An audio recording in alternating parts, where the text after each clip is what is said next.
Adobe Photoshop is a registered trademark of Adobe Systems Incorporated. I am in no way affiliated with Adobe. Hi, I'm Steve Anthony. I'm a photographer and digital retouching artist here in New York City. In this clip, we're going to talk about how to distort a picture using Photoshop.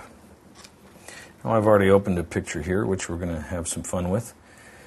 Now, your purposes for distorting a picture may be very different than somebody else's, but everybody can use this particular method. What you do is go to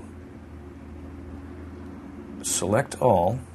That gives you a marquee around your entire image.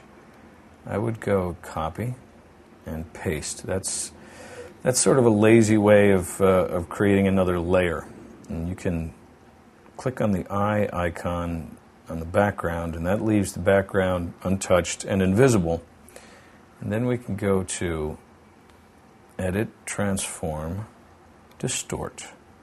Now you've got these little handles on the sides of the marquee, which allow you to do any number of different distortions to a picture. Now again, you may have your reasons for doing this. Somebody else may have completely different reasons and want to do it completely differently.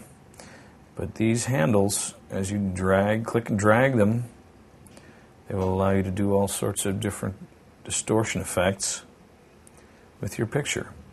Now, I think that's just lovely.